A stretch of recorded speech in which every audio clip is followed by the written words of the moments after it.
sedekah. Harus kita ubah nih satu kaidah kapitalis yang mengatakan menabung pangkal kaya. Maaf teman-teman yang suka nabung nih. Bukan saya larang nabung, bukan. Tapi dalam Islam bukan menabung pangkal kaya, tapi sedekah pangkal kaya. Nggak bisa ketemu antara nabung dengan sedekah, nggak bisa ketemu nih. Susah ketemunya. Karena sedekah disuruh keluarin, ini nabung disuruh simpan, gitu kan? Nggak bakal ketemu. Dalam Islam makin sering kita keluarkan di jalan Allah, makin terbuka tuh rezekinya. Ya, ini dalilnya banyak. Di antaranya hadis Bukhari, hadis Qudsi, di mana Allah Subhanahu wa taala berfirman, kata Nabi SAW, Allah berfirman, "Ya bna Adam, anfik alaih." Wahai anak Adam, berinfak dulu di jalanku, aku baru berinfak padamu. Sedekahin dulu, baru aku kasih kamu. Jadi ini kata kuncinya, makin sering keluarkan maka makin bagus. Makin bagus yang kita kasih, ya, makin sempurna balasan dari Allah. Coba renungi perkataan Urwah bin Zubair rahimahullah, seorang ulama tabi'in yang masyhur. Urwah bin Zubair ini ayahnya namanya Zubair bin Awam, salah satu sahabat ya, dari 10 orang yang jamin masuk surga. Anaknya namanya Urwah, ulama besar gitu kan, dari tabi'in. Urwah mengatakan, janganlah seseorang di antara kalian memberikan untuk Allah, keluarkan di jalan Allah sedekah, sesuatu yang dia malu kalau dia berikan kepada pemimpin satu kaum. Begini maksudnya. Saya ingin tanya teman-teman, coba renungin dan jujur jawabnya ya. Kalau seandainya Anda tiba-tiba diundang oleh, saya nggak tahu nih, di Bali ini apa? Wali kota ya? Diundang oleh wali kota. Baik, bapak ini atau ibu ini diundang ke wali kota, ditelepon khusus, datang ya ke kantor saya besok, dan tolong beliin saya buah. Pesan beli buah. Kira-kira teman-teman sekalian, pada saat wali kota pesan buah dari Anda ini, beli buahnya di mana? Di pasar kaki 5 kan? Emperan jalan? Masuk supermarket. Cari buah yang biasa-biasa saja tuh, buah yang paling bagus. Kalau ada sedikit rusak, kulitnya tercoret atau mungkin terkelupas, dimasukin nggak? Setelah kita beli buah-buah yang paling bagus, yang paling mahal, ditaruh di kresek atau cari alat tempat yang lain. Cari keranjang, pakai plastik, pakai kartu nama, luar biasa. Kenapa? Karena wali kota yang pesan. Coba teman-teman sekalian, kalau ibu Anda yang pesan, bapak yang pesan, nah beliin ayam, beliin ibu jeruk ya, buah. Beli di mana kira-kira? Di kaki 5. Kemudian penjualnya bilang, ini ada rusak sedikit, nggak apa-apa, masukin aja. Pakai kresek tua ini, bekas ikan, udah nggak apa-apa. Ini yang Urwah rahimahullah berkata, janganlah seseorang di antara kalian ya memberikan untuk Allah di jalan Allah. Orang tua kita tuh kalau bakti luar biasa pahalanya kan gitu. Yang kalian malu kalau kalian berikan kepada pemimpin satu kaum. Mestinya ibu ayah kita tuh dibuatin kayak tadi tuh, malah lebih hebat daripada itu. Pilihin buah yang paling bagus, dikemas yang paling bagus dan seterusnya. Mestinya begitu. Tapi seperti itulah manusia, karena tidak paham teman-teman sekalian. Sesuatu yang dikeluarkan di jalan Allah akan mendatangkan respon rezeki yang banyak. Ini satu hal yang harus digarisbawahi, dan akan saya bacakan banyak sekali dalil berhubungan dengan masalah itu, di mana Allah Subhanahu wa taala menyuruh kita keluarkan. Ingat, makin baik kita berikan, makin baik juga respon dari Allah Subhanahu wa taala. Coba teman-teman muhasabah nih. Kalau celengan masjid lagi lewat dan Anda punya 1000 baru 1000 tua, yang mana ditaruh? 1000 tua. Kenapa 1000 tua yang ditaruh? Karena belum tahu nih, kalau saya berikan di jalan Allah, ini akan datang responnya. 1000 baru yang kita beli air mineral di luar sana, ini pemahaman yang salah. Ini yang kita mau lurusin malam ini nih. Mestinya teman-teman sekalian cari uang yang baru dikasih ke jalan Allah, yang tua dipakai belanja. Mestinya begitu. Karena makin baik kita berikan, maka makin baik responnya. Gitu kan? Makanya kata para ulama, siapa yang memberikan sesuatu yang baik pada Allah di jalan Allah, Allah akan balas dia dengan kebaikan. Saya akan angkat sebuah kisah teman-teman sekalian. Kisah seorang ulama tabi'in bernama Rabi' ibn Haytham rahimahullah. Rabi' ibn Haytham ini ulama yang sangat terkenal dengan kesolehannya, luar biasa kesolehannya orang ini. Jadi dia di akhir hidupnya, Rabi' ibn Haytham ini muridnya Abdullah bin Umar, muridnya Abu Musa al-Asy'ari, sahabat-sahabat yang mulia. Ini murid langsungnya, ulama tabi'in yang terkenal, Rabi' ibn Haytham. Rabi' bin Haytham di akhir hidupnya sempat stroke setengah badan. Datanglah 2 orang muridnya bertamu ke rumahnya, dan ini termasuk adab yang baik. Kalau teman-teman mendapatkan seorang alim ulama dan memang dia bersedia bisa didatangin, kunjungin, minta nasihat, atau ketemu minta nasihat, atau ada di pengajiannya lah. Mereka datang mengatakan, begitu masuk, kebetulan stroke setengah badan, bagian kiri tubuhnya stroke ini. Ada 4 kejadian di rumahnya pada saat itu. Yang pertama, pada saat muridnya masuk, muridnya berkata, wahai imam, imam ini kiai, ustadz, wahai imam, apa rahasianya, kenapa anda ini bisa mengontrol lisan anda? Tidak seperti ulama-ulama yang lain, masih kadang-kadang ngobrol-ngobrol kosong. Anda ini betul-betul, Rabi' bin Haytham terkenal kalau ngomong nasihat, tanya kabar orang, gitu kan, Quran atau zikir, nggak ada yang lain. Ini itu saja 4 tuh dari lisannya, nggak ada yang lain, luar biasa. Kalau bukan nasihat orang, tanya kabarnya orang lain, gitu kan, apa kebutuhan mereka, kemudian berzikir atau baca Quran. Gitu. Ini masuk dalamnya, zikir adalah doa. Maka dikatakan apa sih, murid-muridnya bilang, apa rahasianya anda melakukan seperti ini? Dan ini saya sempat angkat di khutbah Jumat kita kemarin, potongan kisah ini. Maka Rabi' bin Haytham mengatakan, wahai murid-muridku, apakah kalian sampai sekarang masih ragu ada Tuhan namanya Allah, dan kalian masih ragu di pundak kanan dan kiri kalian Allah telah letakkan malaikat yang akan mencatat amal baik dan amal buruk kalian, dan pasti demi Allah akan dibacakan dan dihisapkan untuk kalian di sana di akhirat nanti?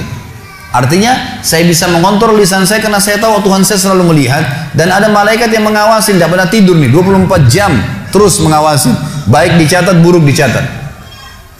Lalu kemudian muridnya mengatakan, baiklah kalau gitu, dapat ilmu.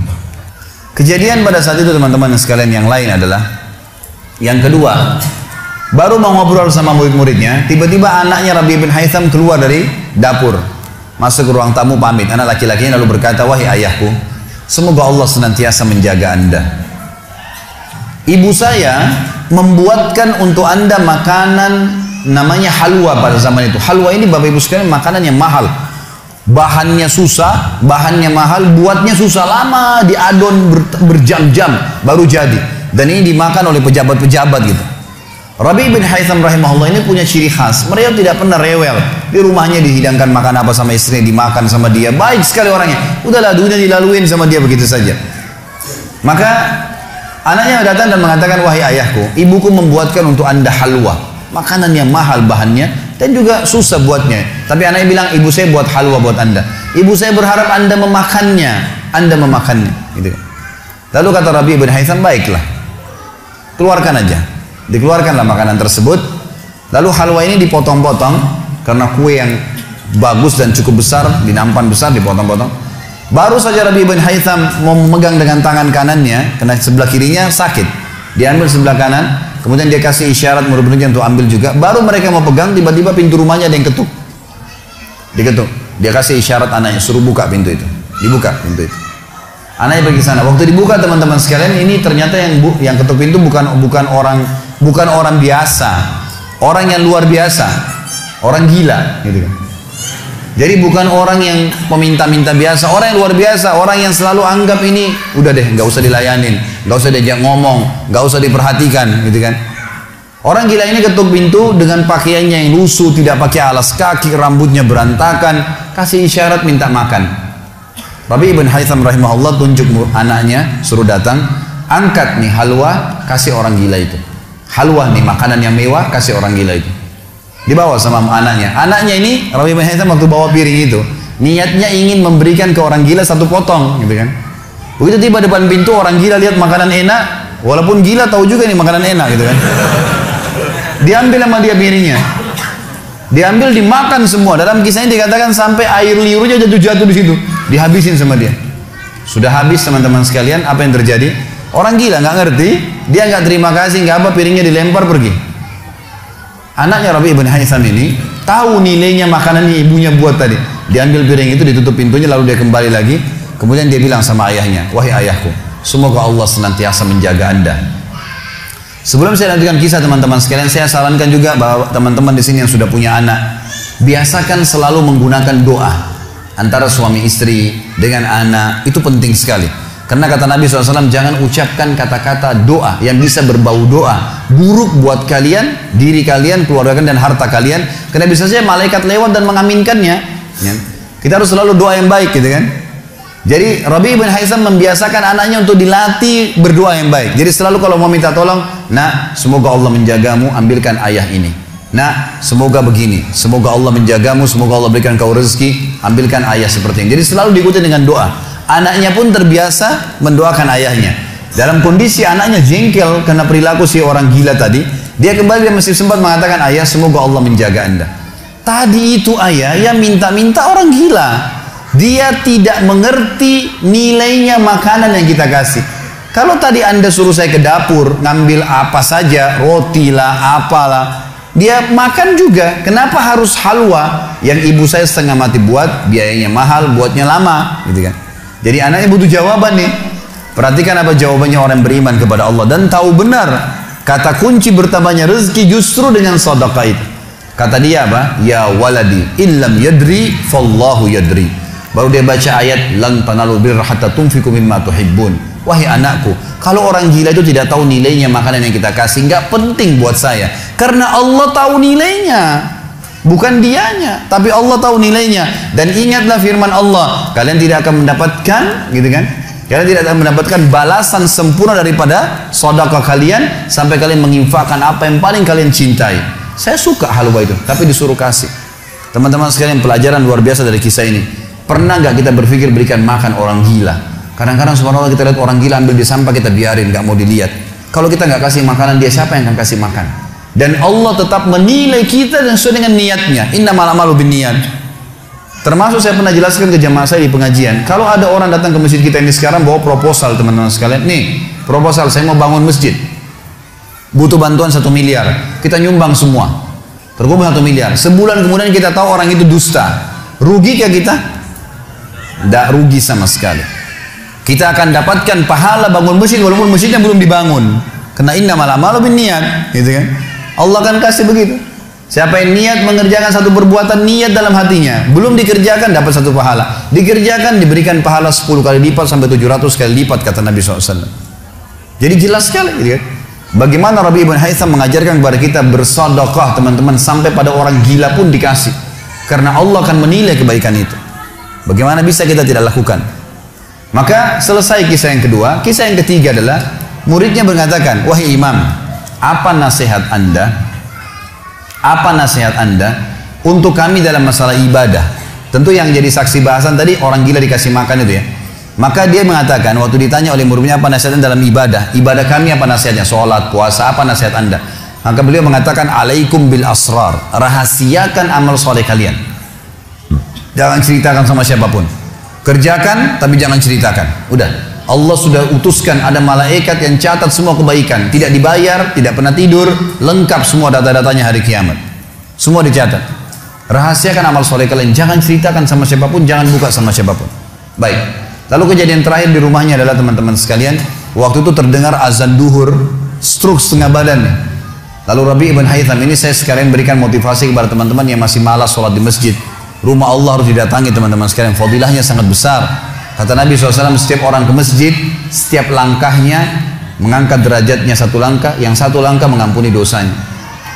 Setiap ke masjid dapat 1 istana di surga, dan pulang dari masjid 1 istana lagi.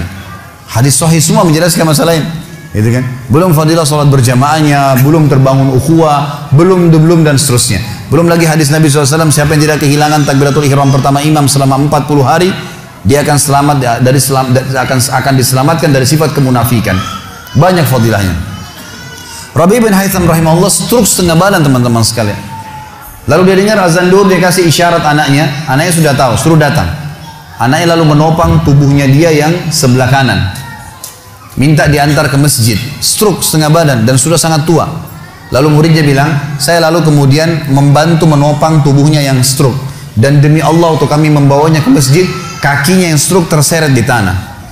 Lalu saya bisikin di tengah jalan, imam, hai kiai, hai guru, anda kan punya rukhsah, punya keringanan, sholat aja di rumah. Stroke, tua, susah, gitu kan? Lebih baik sholat di rumah. Apa kata dia? Orang beriman tidak mengenal stroke kah, sakit keras kah, ibadah kepada Allah nggak terganggu nih. Kata dia, wahai muridku, aku mendengarkan dengan kupingku ini azan, hayya 'alas shalah, hayya 'alal falah, ayo salat, ayo mendapatkan kemenangan dari Allah. hanya melalui lisan muadzin saja. Karena semua muadzin sama mengucapkan, mau orang Afrika, mau orang Arab, mau orang Melayu, azannya sama. Hayya 'alas shalah, hayya 'alal falah.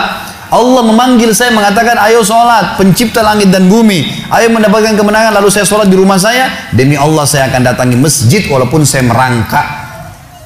Luar biasa nih, ya, keimanan membuat seseorang stroke pun bisa beribadah kepada Allah.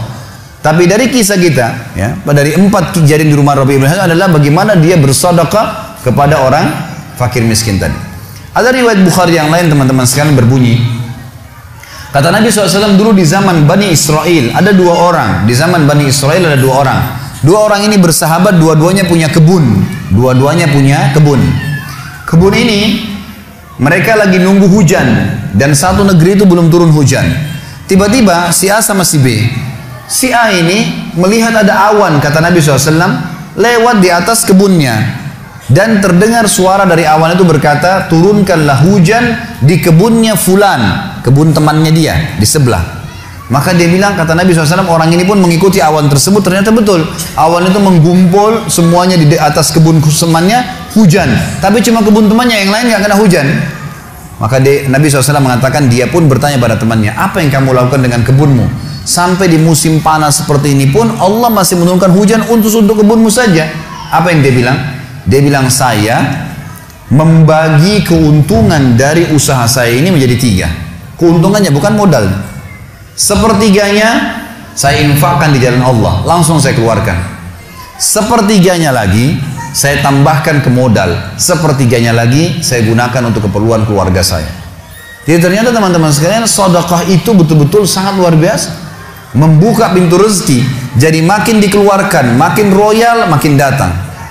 Saya sarankan teman-teman kalau bisa ikutin ceramah saya di YouTube, ada tentang Abdurrahman bin Auf, sahabat Nabi, serial sahabat. Kita sudah membahas 9 sahabat, Abu Bakar, Umar, Uthman, Ali, Talha, Zubair, kemudian Abdurrahman bin Auf, Talha bin Ubaidillah, terakhir itu Sa'id bin Zaid. Dan insya Allah hari Sabtu depan ini akan ada tablik akbar sahabat yang ke-10, Abu Ubaidah bin Jarrah. Abdurrahman bin Auf salah satu sifat ciri khasnya, semua sahabat suka bersedekah, tapi Abdurrahman ini luar biasa dalam sedekah, luar biasa. Beliau pernah kedatangan keuntungan 1 peti emas di satu malam, gak bisa tidur, gelisah. Istrinya tanya, kenapa Abdurrahman? Dia bilang, saya gak bisa tidur nih, belum pernah ada keuntungan sebesar ini.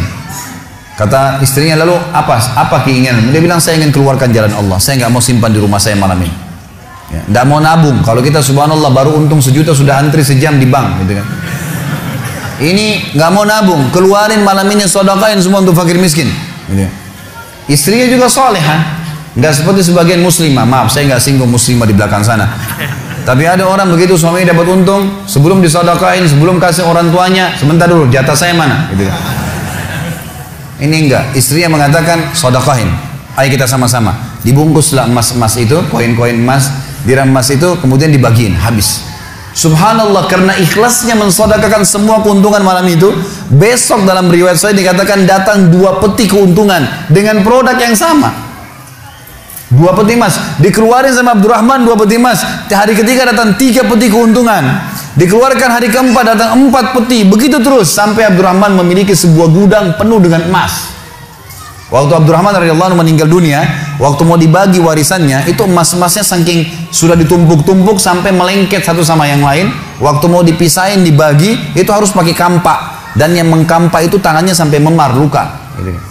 Saking banyaknya. Selalu sedekah. Setiap hari beli 33 budak dibebasin. Setiap hari beli budak bebasin.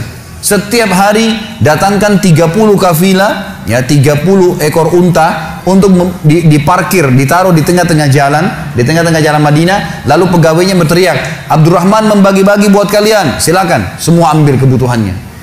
Luar biasa gitu. Kita subhanallah kadang-kadang bersedekah, kalau orang datang itu pun masih perhitungan, gitu kan. Ini nggak sengaja cari orang yang butuh lalu dikasih. Maka lihat bagaimana mereka memahami tentang masalah sedekah ini, teman-teman sekalian. Dalam hadis yang dikatakan shadaqatu tudfi'u ghadabur rahman. Sedekah itu bisa meredam murkanya Allah. Keluarin, jangan ragu dengan masalah sedekah itu. Karena itu kata kunci datangnya rezeki. Mari kita dengarkan ayatnya.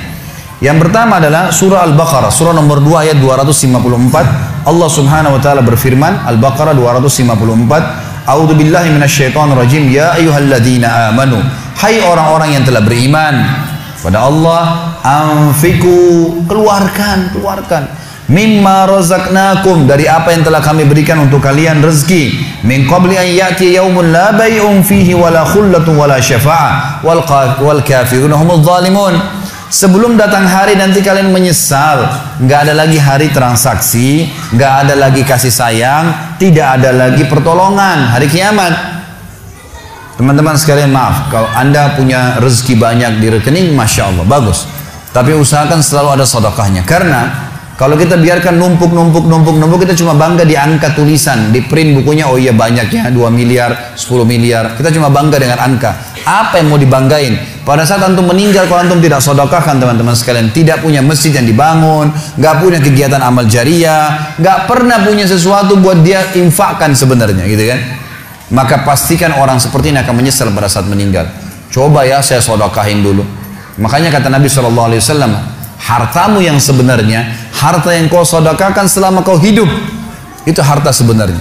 Dan harta yang bukan sebenarnya yang kau habiskan beli makanan dan pakaian, habis semua. Yang kau sedekahin. Seorang ulama salaf dulu pernah ditanya, setiap dia dapat keuntungan selalu sedekahin, dapat keuntungan selalu sedekahin, selalu sedekahin. Dipakai untuk kebutuhan keluarganya, sisanya sedekah, nggak ditabung sama dia, dihabisin. Maka pada saat ya ada teman-temannya kumpul di rumahnya lalu berkata, wahai fulan, apa kok nggak sayang hasil kerimatmu, bukannya ditabung malah dikeluarin terus? Kok nggak sayang sama hartamu tuh? Kata dia apa? Justru saya sayang sama harta saya. Karena saya sayang, jadi saya mau bawa harta saya sampai di akhirat. Ini sedekah saya bawa sampai di akhirat. Kalau saya simpan di sini, saya cuma tabung untuk dunia saja. Gitu. Jadi lihat bagaimana mereka memahami tentang masalah sedekah itu. Kemudian dikatakan, dan orang-orang kafir, mereka lah orang-orang yang zalim. Mereka tidak mau sedekah, maka mereka zalim sebenarnya. Kemudian surah Ibrahim, surah nomor 14 ayat 31 sampai 34. Allah Subhanahu wa taala berfirman, A'udzubillahi minasyaitonirrajim, Qul li'ibadiyalladzina amanu. Katakanlah hai Muhammad kepada hamba-hamba saya yang telah mengaku beriman, yuqimus shalah, mereka mendirikan salat, jaga salat 5 waktu mereka, salat-salat sunnah mereka, wa yunfiku, dan mereka bersedekah, menginfakkan, mimma razaqnahum, dari apa yang kami menjadikan sebagai rezeki buat mereka, sirran wa alaniyah, baik sembunyi-sembunyi ataupun terang-terangan. Karena kadang-kadang kalau ada orang minta di pinggir jalan, kita nggak mungkin sembunyikan, tinggal mengontrol supaya tidak riya saja. Min qabli an ya'tiya yaumun la bay'un fihi wala khilal, sebelum datang hari tidak lagi transaksi, nggak bisa lagi kita keluarkan uang kita. Di akhirat nggak laku lagi rupiah, nggak laku lagi dolar, nggak laku lagi pound sterling, nggak ada lagi semua itu. Yang laku adalah yang sudah disedekahkan selama di dunia. Sebelum datang hari yang tidak ada transaksi dan tidak ada lagi persahabatan. Allahul ladzi khalaqas samawati wal ard, yang menyuruh kalian sholat tadi dan menginfakkan apa yang kalian telah diberikan adalah Allah yang telah menciptakan seluruh langit dan bumi. Wa anzala minas samai ma'a, dan telah menurunkan dari langit air. Fa akhraja bihi minas samarati rizqan lakum, lalu dengan air hujan itu dia tumbuhkan buah-buahan sehingga kalian bisa menjadikannya sebagai rezeki kalian, menutupi kebutuhan kalian. Wa sakhkhara lakumul fulka litajriya fil bahri bi amri, yang menyuruh kalian sholat dan berinfak itu adalah Tuhan Allah yang telah menundukkan lautan sehingga bahtera-bahtera kalian bisa meraung di atasnya. Wa sakhkhara lakumul anhar, juga yang telah menundukkan sungai-sungai buat kalian, bisa dilewatin atasnya, bisa diambil ikan-ikan dan seterusnya yang ada di dalam lautan dan sungai itu. Wa sakhkhara lakumus syamsa wal qamara da'ibain, dan juga yang menyuruh kalian sholat dan menginfakkan harta kalian adalah yang telah membuat, yang menundukkan matahari dan bulan yang rutin terus menerus setiap pagi dan malam silih berganti untuk memenuhi kebutuhan kalian. Wa sakhkhara lakumul laila wan nahar, dan menundukkan juga buat kalian malam untuk istirahat dan siang untuk bekerja. Wa atakum min kulli ma sa'altumu, dan juga dia akan memberikan semua apa yang kalian minta kepadanya. Wa in ta'uddu ni'matallahi la tuhsuha, kalau kalian ingin menghitung-hitung nikmat Allah maka kalian tidak akan mampu. Innal insana la zalumun kafar, sesungguhnya manusia itu zalim, kafar, kufur, gitu kan. Dikatakan dalam sebuah hadis, kata Nabi SAW, manusia itu kufur kalau dia dikasih, ya, kalau Allah tahan rezekinya, maka dia terus menerus berdoa, terus menerus mengeluh, dan pada saat Allah kasih dia pelit untuk tidak keluarkan. Bagaimana bisa dia menganggap punya? Siapa di antara anda yang menganggap apa yang dia miliki sekarang punya dia? Mungkin kita semua mengatakan, oh ini rumah saya, ini mobil saya, ini punya saya, ini baju saya. Itu perkataan kita cuma simbolik di dunia. Buktinya pada saat kita meninggal, dibungkus dengan kain kafan. Semewah apapun mobil tidak bakal ikut ke liang lahat. Rumah tidak masuk liang lahat. Nggak ada ceritanya, kita masuk, semua jadi warisan tuh. Itu buktinya, lahir tanpa pakaian, masuk kuburan juga dengan satu lembar pakaian. Gitu. Berarti bukan milik kita. Maka kesempatan kita memperbanyak amal sedekah kita, sehingga memang mendapatkan pahala yang besar. Dan sekali lagi bahasan kita, sedekah mendatangkan rezeki yang banyak.